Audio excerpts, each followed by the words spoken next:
What Purdue did to come back and beat Ole Miss, I think they get what they get from Miles. Oh, here we go. Here we go. Who's Johnny just said Miles Colvin is like Dwayne Wade.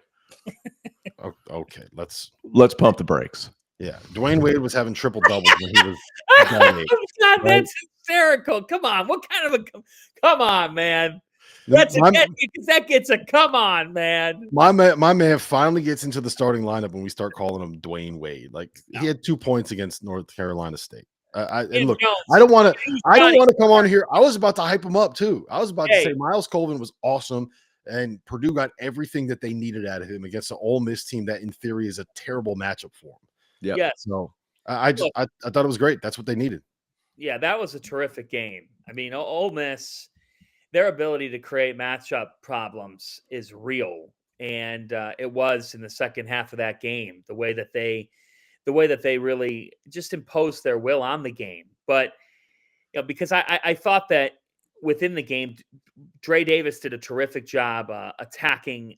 Brakefield was phenomenal. Jamin Brakefield was absolutely tremendous late in the game. Davis didn't shoot the ball well, but late in the game, he attacked the lane. Matt Morrell, we've talked about Morrell for years, just steady Eddie for this team.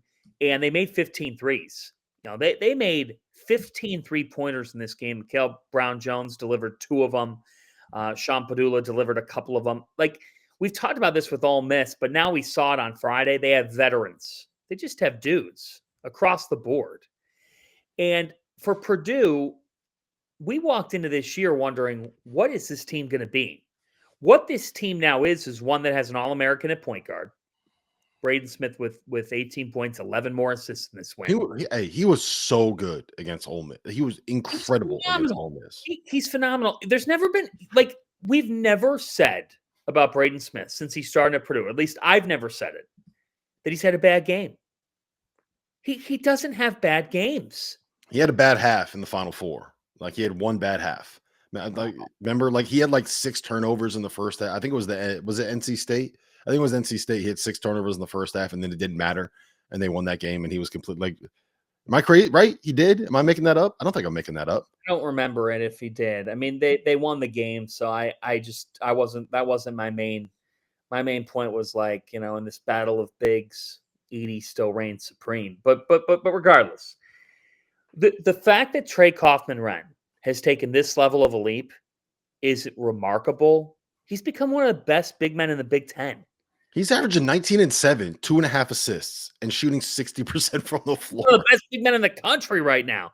And then Colvin, remember he was coming in last year. People were talking about what he was going to be. Sometimes it takes a guy a year.